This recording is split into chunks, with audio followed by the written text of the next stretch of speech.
Middlemarch by George Eliot, Chapter 59. They said of old the soul had human shape, but smaller, subtler than the fleshy self, so wandered forth for airing when it pleased. And see, beside her cherub face there floats a pale-lipped form, aerial whispering its promptings in that little shell her ear. News is often dispersed as thoughtlessly and effectively as that pollen which the bees carry off, having no idea how powdery they are, when they are buzzing in search of their particular nectar. This fine comparison has reference to Fred Vincy, who on that evening at Lowick Parsonage heard a lively discussion among the ladies on the news which their old servant had got from Tantrip concerning Mr. Casaubon's strange mention of Mr. Ladislaw in a codicil to his will made not long before his death. Miss Winifred was astounded to find that her brother had known the fact before, and observed that Camden was the most wonderful man for knowing things and not telling them. Whereupon Mary Garth said that the codicil had perhaps got mixed up with the habits of spiders, which Miss Winifred never would listen to. Mrs. Fairbrother considered that the news had something to do with their having only once seen Mr. Ladislaw at Lowick, and Miss Noble made many small compassionate mewings. Fred knew little and cared less about Ladislaw and the Casaubons, and his mind never recurred to that discussion till one day, calling on Rosamond at his mother's request to deliver a message as he passed, he happened to see Ladislaw going away. Fred and Rosamond had little to say to each other now that marriage had removed her from collision with the unpleasantness of brothers, and especially now that he had taken what she held the stupid and even reprehensible step of giving up the church to take to such a business as Mr. Garth's. Hence Fred talked by preference of what he considered indifferent news, and a propos of that young Ladislaw mentioned what he had heard at Lowick Parsonage. Now Lydgate, like Mr. Fairbrother, knew a great deal more than he told, and when he had once been set thinking about the relation between Will and Dorothea, his conjectures had gone beyond the fact. He imagined that there was a passionate attachment on both sides, and this struck him as much too serious to gossip about. He remembered Will's irritability when he had mentioned Mrs. Casaubon, and was the most circumspect. On the whole, his surmises, in addition to what he knew of the fact, increased his friendliness and tolerance towards Ladislaw, and made him understand the vacillation which kept him at Middlemarch after he had said that he should go away. It was significant of the separateness between Lydgate's mind and Rosamond's that he had no impulse to speak to her on the subject. Indeed, he did not quite trust her reticence towards Will, and he was right there, though he had no vision of the way in which her mind would act in urging her to speak. When she repeated Fred's news to Lydgate, he said, "Take care you don't drop the faintest hint to Ladislaw, Rosie. He is likely to fly out as if you insulted him. Of course it is a painful affair."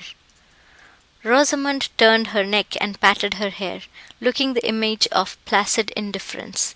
But the next time Will came, when Lydgate was away, she spoke archly about his not going to London as he had threatened. "I know all about it.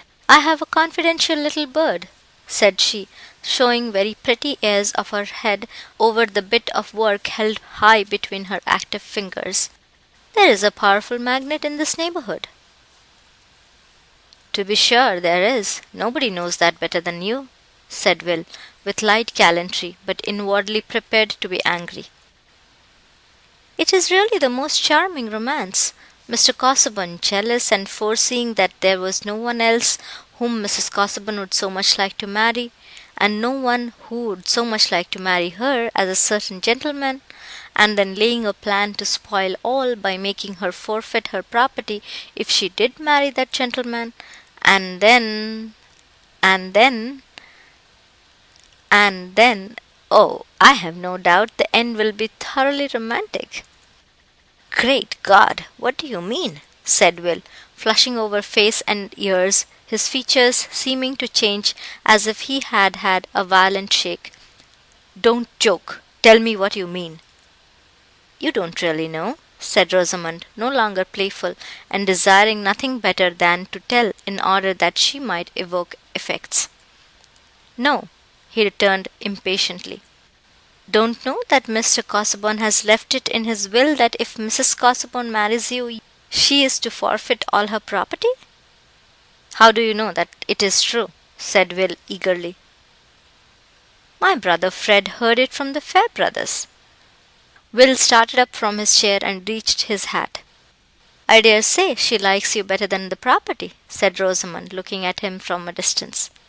Pray don't say any more about it, said Will, in a hoarse undertone, extremely unlike his usual light voice. It is a foul insult to her and to me.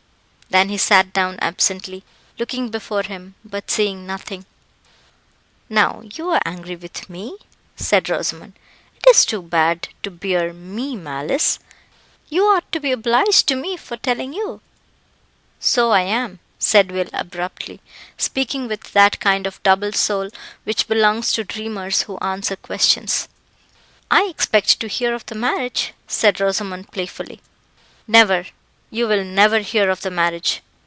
With those words uttered impetuously, Will rose, put out his hand to Rosamond, still with the air of a somnambulist, and went away. When he was gone, Rosamond left her chair and walked to the other end of the room, leaning when she got there against a chiffonier, and looking out of the window wearily. She was oppressed by ennui, and by that dissatisfaction which in women's minds is continually turning into a trivial jealousy, referring to no real claims, springing from no deeper passion than the vague exactingness of egoism, and yet capable of impelling action as well as speech. There really is nothing to care for much, said poor Rosamond inwardly, thinking of the family at Quallingham, who did not write to her, and that perhaps Tertius when he came home would tease her about expenses. She had already secretly disobeyed him by asking her father to help them, and he had ended decisively by saying, I am more likely to want help myself. End of chapter 59. Recording by Red Abrus, August 2008.